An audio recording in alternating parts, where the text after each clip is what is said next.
Hey internet, what's up? Welcome back. It's Yoli Boy talking about Yoli Boy. And we're right now in Gadget Studio. Today on the podcast, I want to talk to you about music recording, mixing, and mastering. Just brief talk on all these things and so that you can find your way out when you're trying to find your way out when you're locked in some places, you know what I'm saying? I know somebody's going to be like, what? What is it going to do? Man, with a little experience I have in the industry, I feel like I can share something I know about mixing and mastering because I've been mixing for a whole lot of time now. And man, I mix my albums, man. Looking back, moving forward, I mix it. Movement to Stardom, I mix it. And I work with a couple of artists, on some songs that are really sounding dope good. Man, I mix a lot of songs. And I feel they're sounding good. So I'm in the position to tell you that, man, I got something to share for you on mixing and mastering. Let's head on.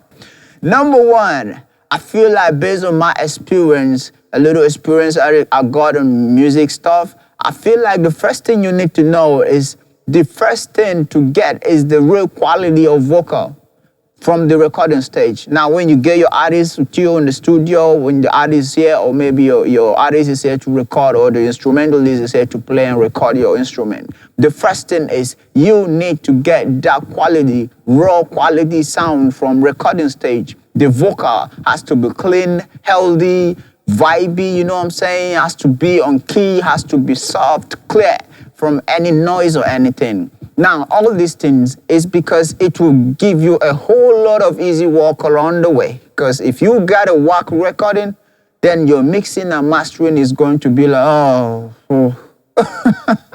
You know what I'm saying, though? So try as much as you can to have a clean sound and perfect recording in your recording stage. Now, another thing I want to say is that you need to have a very good ear when it comes to music analysis. Yeah, maybe you need this kind of ear that when you hear sound, you can figure out, man, this sound is good or not. Because music production is basically 99% ear. You got to be a good listener. Listen to whatever details are in your audio, whatever details are in the vocal, so that you'll be able to what? Mix your song well. Because if you don't have a good listening ear, when it comes to music, I'm not talking about just listening. You can hear sounds anyhow, anywhere. You can hear things, man. But I'm talking about music right here so that you can be able to mix your song well. Now, let's head into a little bit more logical and technical part of it. Next is EQing, tuning, compression, vocal riding, a lot of things. These are all the basic things you need to know. Now, EQing, you just a little something that you just do to, cut off certain part of your vocal, maybe frequencies you don't like, you cut it off, you can see it around, right? Try to high-end stuff, reduce the high-end stuff, reduce the low-end, cut off the low-end, It gives you this kind of a graphy thing that you can move around. So using the EQ, you need to really know how to use the EQ because when used properly, you're going to get exactly what you want and a good sound. And when used the wrong way, EQ can make your mixing be like, oh, God of mercy. You know what I'm saying, right?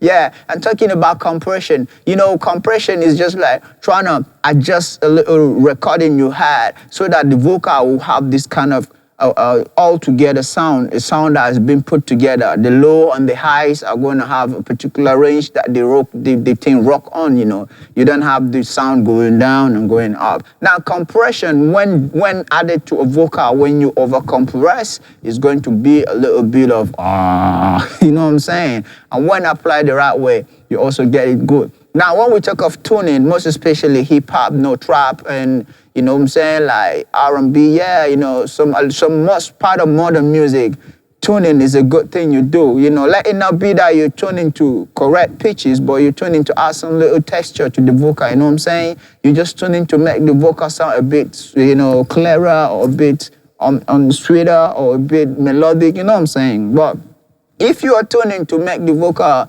go on key because maybe the artist sings off key and you're trying to add tuning, it's going to be obvious that you're losing that natural part of the vocal. That's what I'm saying. Sometimes it might be like, meh, sometimes, but when applied rightly, when put on rightly on the song, you're gonna get a little good stuff going to happen. And okay, now let's also talk about that, which is also a very important thing when it comes to mixing and mastering. This thing has helped me a lot. Sometimes maybe the artists, get a lot of noise when recording. They touch the mic or they kind of say a lot of no background noise, or maybe you can have the air condition blowing in or something, you know what I'm saying? Phone beeps or stuff like that. Or maybe too much of breeze or air in the mix or in the recording, sorry. Now you come back to removing noises, trying to reduce the amount of unwanted sound that are recorded together with the vocals. At this stage, you want the mix to be clean. You don't want to hear other things in your song. Now, that's the importance of removing noise. You have to learn how to do that too, so that when you have your song finished and everything is okay, the people that are going to play your song are going to be like, whoa, you know what I'm saying? Your mix is going to sound good. And also, another thing you should put into consideration when mixing, sometimes I feel it's good to break the rules, you know what I'm saying? The rules are okay. When you EQ certain way, compression certain way. No, man, it's depending. Mostly it depends on how the person sing, the kind of instrument you're singing on, and it's also depending on a lot of things like the key of the song, the nature of the music, you know what I'm saying? A lot of things are put together when it comes to that. And certain rules cannot really get you out of certain problems sometimes.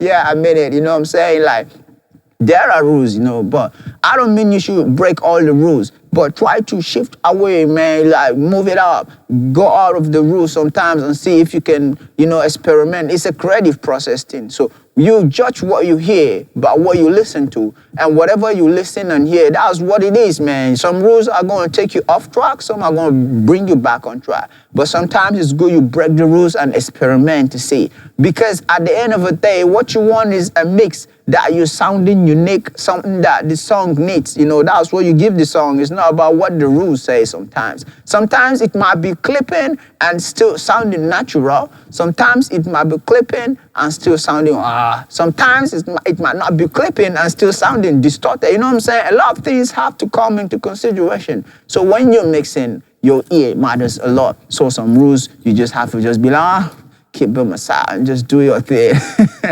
Oh no, a lot of people are gonna be like, what? He just said break the rules? Yeah, I said break the rules, nigga. All right, let's move on. Sometimes we talk of referencing, reference track, Maybe you're mixing this R&B song and you feel like, okay, yeah, you want to get some, you can play a certain song that is having similar flow. Okay, you want the song to sound like this particular song that has been produced by A-class producer, you know what I'm saying? Man, though, I'm not a type of producer that go with all this kind of reference track thing, but sometimes it's good you really, really consider doing that, especially when you're starting out in your career. And also, lastly, I want to say, at the end of the day, all you want is a clean song when you mix, so that when you head to mastering, it's going to sound good, right? So the truth is that you're just going to balance up, fix it up, and try to see that, okay, the high ends is not too much, the low end on the vocal is not too much.